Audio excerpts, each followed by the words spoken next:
We're here in Melbourne today doing the Clued Up Melbourne Manhunt. So we're going to be taking along with us today, just seeing how we go. We've got 5 suspects minimum that we need to talk to. 5 suspects and 5 murder weapons to start off with, but 15 suspects overall. Yeah. So what we're going to be doing is we're going to be walking around Melbourne. We're going to be finding those suspects, asking them some questions, trying to figure out who killed the Craig. And hopefully we are correct, and knowing us, it's going to take us the full 3 hours. Yeah, you know, like we can be a bit slow sometimes, so Yes. you can probably come along for the ride and laugh at our stupidity as we go. Absolutely. Cool. We'll check in with you soon. This isn't going to be just a Something nickel.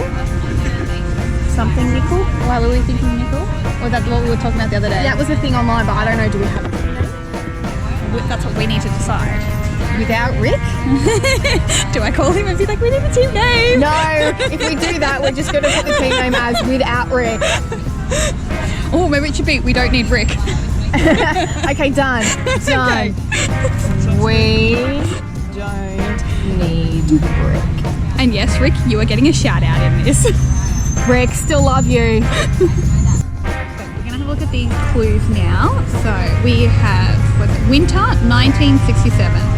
It was not a phone call Chief Superintendent Leonard Nipper Reed ever expected to receive. He was not only shocked, he felt cheated. After years of trying to put notorious gangsters Ronnie and Reggie Cray behind bars, he'd just been told that the pair had been found murdered.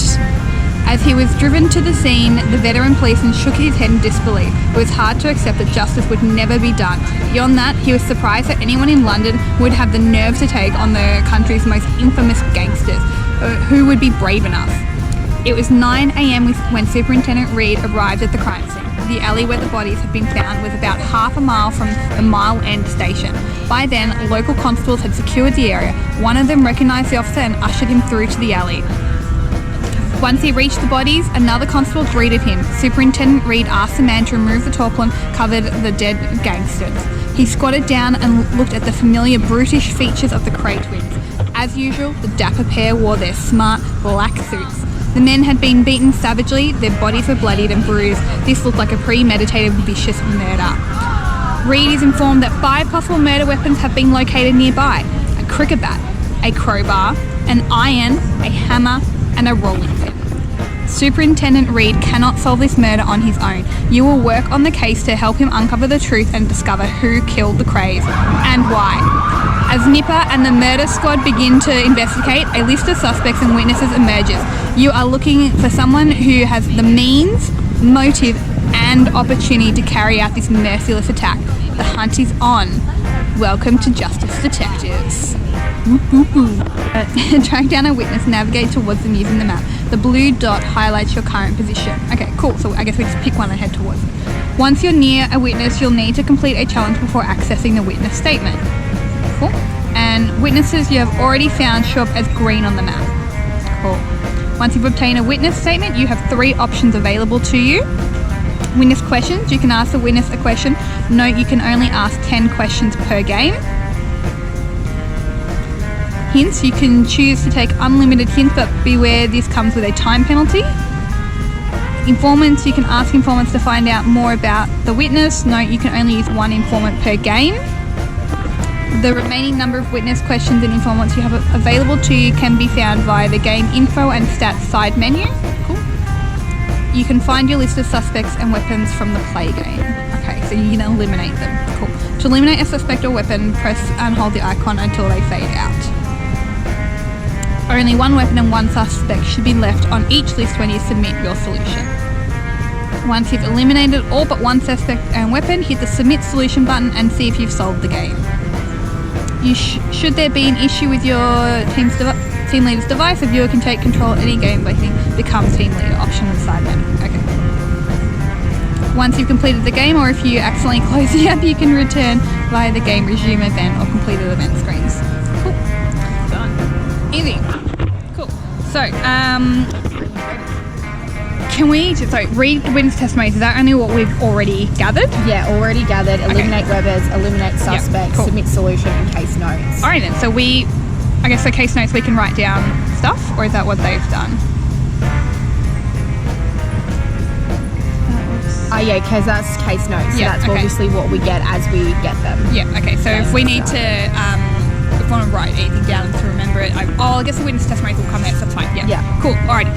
So yeah, let's find new witnesses. You start walking down the toilet. Yes. Alright, start going. Press this, the button below, your game timer, start to wish. Yep. Alright, do you want to zoom in a little bit? Do you want to view it as a list or view it as a map? I'm going to say we'll be map, because that way we might be able to find a toilet alongside it for you. Oh, we've got one right there, we should use that one.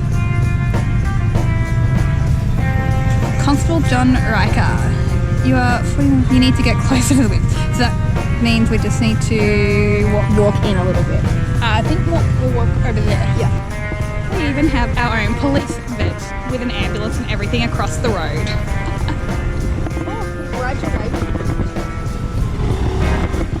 Congratulations, detective. You have located the witness. Read their testimony. Please answer the following question. Brain teaser. A man is standing in front of a painting of a man and explains, brothers and sisters have I none, but this man's father is my father's son. Who is in the painting? Himself. Wait, so brothers and sisters, I have none, but this man's father is my father's son. So this man's father is, yeah, so it's himself. What? Wrong. No, wait, so go back. It's okay, because we got access to it anyway. Oh, okay. We just have a 15-minute time penalty. Good job, Anthea. Well, makes sense, okay. Well, this is another part of our stupidness, it's all good. So Constable Riker was the first officer on the scene. I was actually off duty on my way home from a night shift at the station. I had just passed the alley at about 8:20 a.m. when I heard a shout. I ran back and found two women standing by the bodies they had discovered. Of course I knew the faces despite all the blood. Ronnie and Reggie caused havoc at my old patch round Knightsbridge Way. I won't lie, I was glad to see them dead in their younger days when they were managing that bloody snooker club. They beat up the brother of one of our surgeons. They've come a long way since then, of course, mixing with film stars and all that. Anyway, while I was waiting for more help to arrive, I saw a familiar face. He was trying to hide in the crowd, but I definitely saw him. Mad Frankie Fryer in the Robertson gang. I'd know that mug anywhere. I would have grabbed him, but I had to stay with the bodies. I reckon you might have a word with Frankie. I just think we close that one for now. Yeah. I think it's his son. Brothers and Sisters, I have none. But this man's father is my father's son. Oh yeah, so wait, It's either his father. I knew I should have brought a pen and paper so we could write this shit down. I have a pen. Do you have paper? No.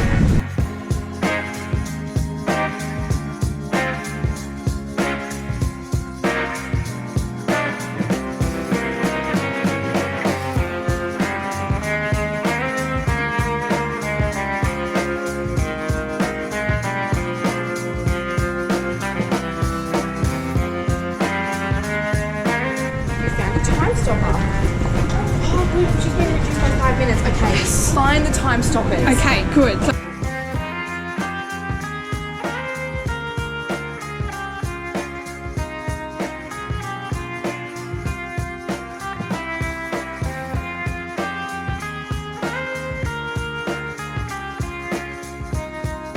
Alright, so we found it yet? Because it should be around over there.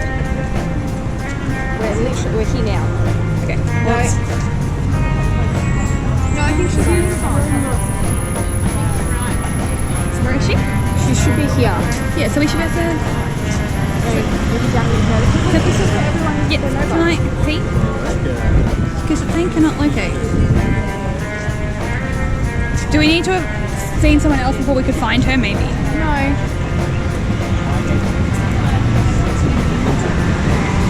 They just want us to walk further. Yeah, so. Oh, there we go. Okay, yeah.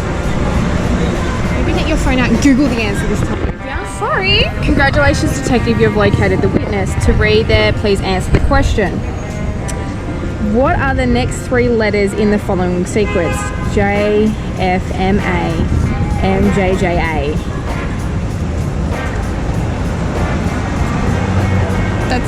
Wait, what?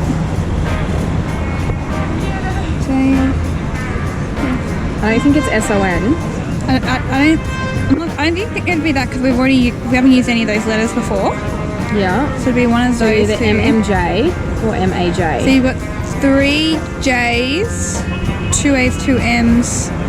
You've got, okay, so if you've got an MAM, a JJA, maybe it's MMJ.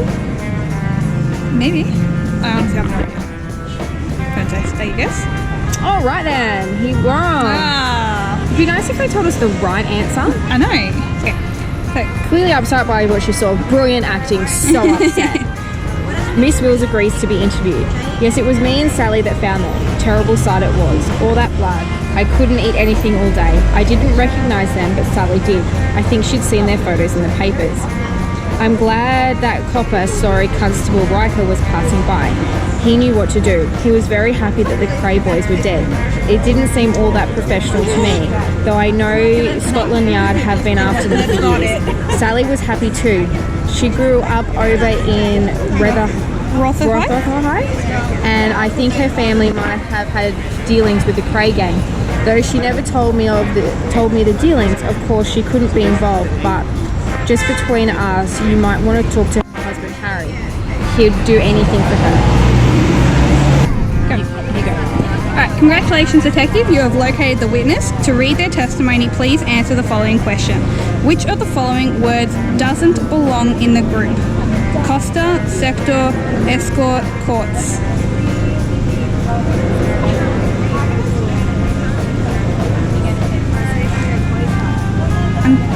I don't know. Thinking courts, because it's the only one without an E. Maybe. Alright, look, we've already found two. Why not fail another one? Alright, courts. Holy shit, we finally got one right. Okay, strike rate is 1 out of 3 so far. Go us. Just took us a little while. Alright, so Harold Bentley, a scenes of crime officer, meets with you in his laboratory and outlines what he discovered. Both men died from acute blunt force trauma. There were multiple blows to the head and neck with a heavy object.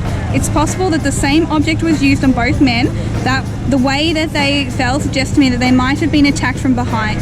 There are no defensive injuries, which suggests to me that the first few blows knocked them down or unconscious. In terms of time and death, we estimate somewhere between 4 a.m. and 5 a.m. As for the object used, it could be anything heavy with the handle of a knife or gun probably wouldn't be bulky enough to do that much damage.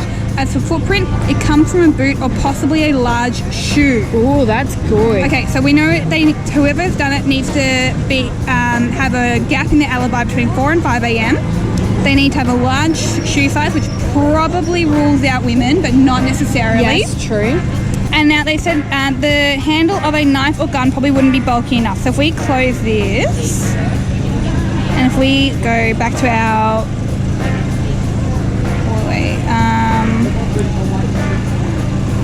oh wait, how do we get to the weapons? Like the list of everything? No. Game and info stuff, was that it? Or competition info? No. Okay, how the fuck? There we go. Alright, cool. I just pushed. Alright, so we're looking at the weapons. Okay, so rolling pin, hammer, iron, crowbar, cricket bat.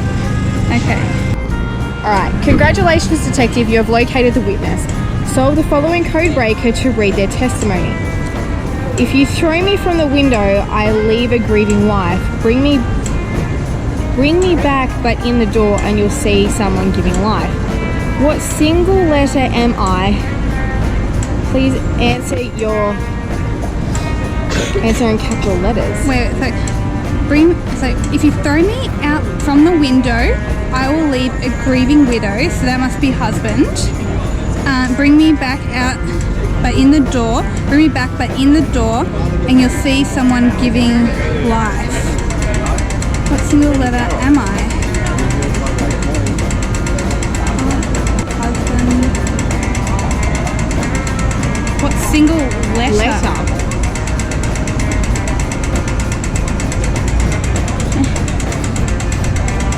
Feel free to start singing the alphabet. Are we on it yet? Well, we should be here.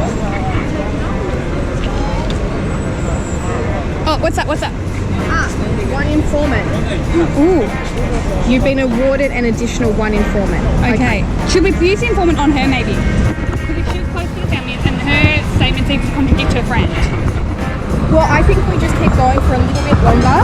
Maybe clear a couple more people off. So where are all the times, just so we know, Rob? Congratulations, detective. You have located the witness. To read their testimony, please answer the following question. Real life challenge. A machine here marks the passage of what?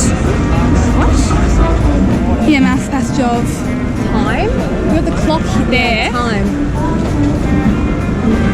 It's the only machine, really. Yeah. So it's got to be time.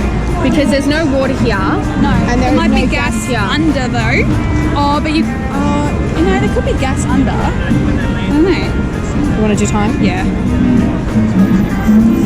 We got it right. Woo-hoo. Okay, so. Do you want to know? It's time. Look, clock right there. The clock's just up there. Behind you. What did you guys put? We thought time, but we didn't put anything in. Okay. Oh, it's time. Yeah. That's all right. That's all right. Okay, so the Plumstead is a small but luxurious nightclub. Shepparton isn't exactly welcoming, but he sits you in a booth and answers your questions. Ronnie and Reggie were in here that night. It's true. I wish that they hadn't, to be honest. Then they might still be alive. If it's a real shame. They brought a lot of business my way. Not that night, mind. They were on their own, seemed to be preoccupied. Although I did see them have a quick word with Lord Bisbee. Bisbee was on his own, though. I often see him with that other posh chap, Simon something. None of my business, of course, but I believe they're close. Not many other customers at night. Some lads with an accent, not sure where from. My ears are no good, you see, on account of my tank driving back in the war. I only really stayed open so late because Ronnie and Reggie were in. They must have left about 3:45 a.m. because I shut up not long after, and that was at 4. Sounds like they were dead not long after. It really is a crying shame. As for me, I went straight home to bed. You check out Shepparton's alibi with his wife. Everything seems to be in order. The security guard in his building confirms his time of arrival and that he did not leave again until late morning. Congratulations, detective. You have located the witness. Read the testimony, answer the question. You're a cyclist in a race. Just before crossing the finish line, you overtake the person in second place.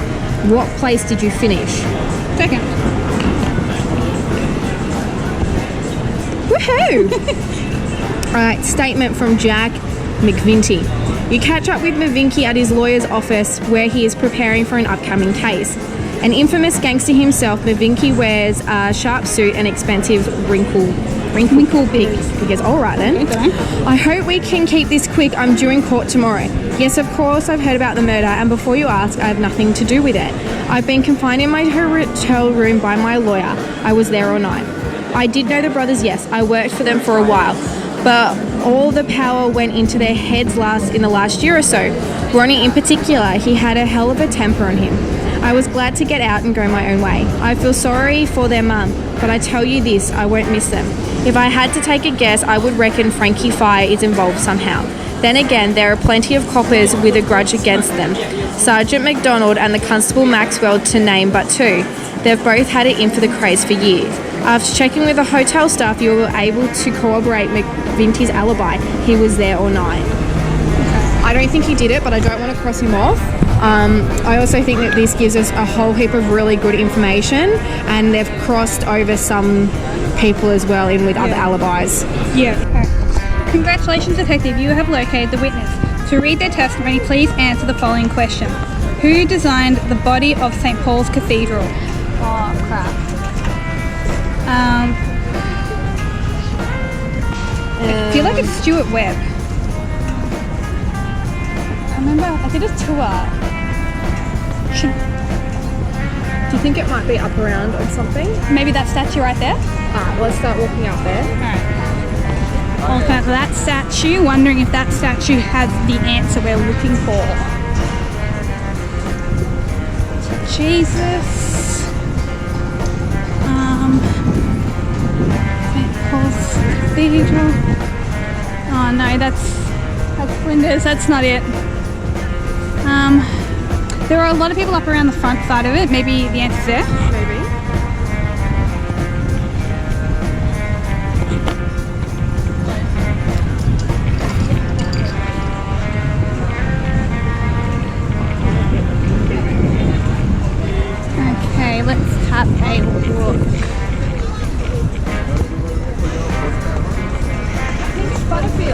You reckon? Yeah, I do.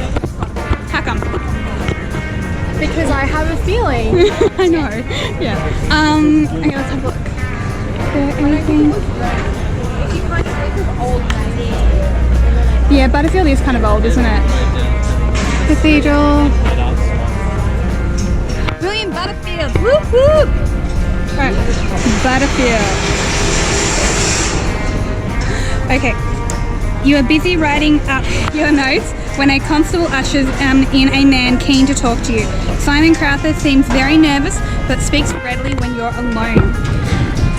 I came here to stand up for my friend, Jeffrey, to me, Lord Bithby to you. I know that he's worried about not having an alibi for the night of the Crane murder. Of course, he'll never tell you, but he wasn't alone at his flat in Mayfair.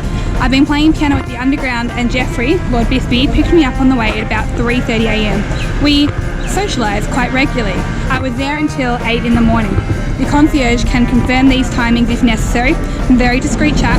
I usually sneak out later after Jeffrey's gone. We don't want the press to find out, or his wife, that for that matter. I really would appreciate it if you could keep this under your hat. Okay. Okay, so what have we got? So, congratulations, detective. You have located the witness. To read their testimony, please answer the following question. Melbourne trivia. The Flinders Street campus is here of Torrens University, but when was it established? Yeah, I'm going to say 2012 because Torrens University is a Queensland-based university, and they haven't had a campus here. This used to be like an Apple store.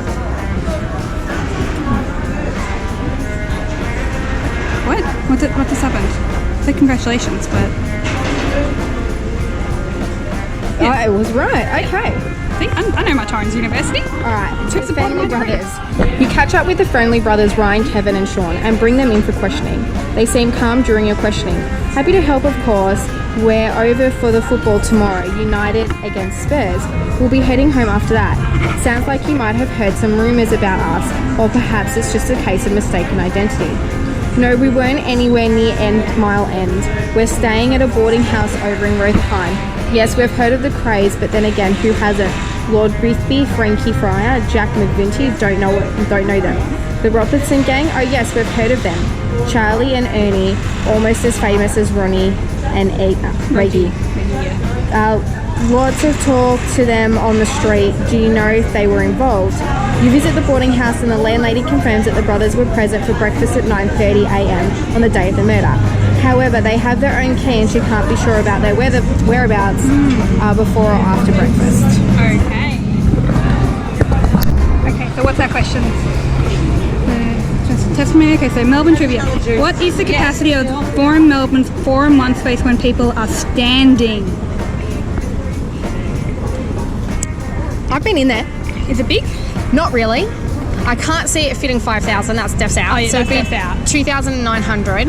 I'm probably going to be wrong, but I think it's more closer to 900. It's So do not I. a really big space. Because I've heard it's a small space, so I'm thinking 900. We're wrong. Wait, what? So sorry. We were wrong. Oh. Alright, so you speak with Mr. Lawrence at the station. He is a large man, but he speaks quietly. Yeah, it's true. I used to box and yeah, Reggie and Ronnie screwed me over. But what was I going to do about it? Have a go at the craze? I'm a bit punch drunk, but my head's not that messed up. Anyway, to be honest with you, it's a struggle for me to even hold a pint these days, arthritis in my hand from 12 years in the ring. At least my wife's glad to have her rolling pin back. Our little George, he's only 3, always taking things and throwing them out the window. We can't work out where it had gone, and Rosie wanted to make a beef pie. Apparently your office picked it up from right underneath our window ledge, so I doubt it's the murder weapon. Shame. I thought I might be able to sell it to some newspaper or collector.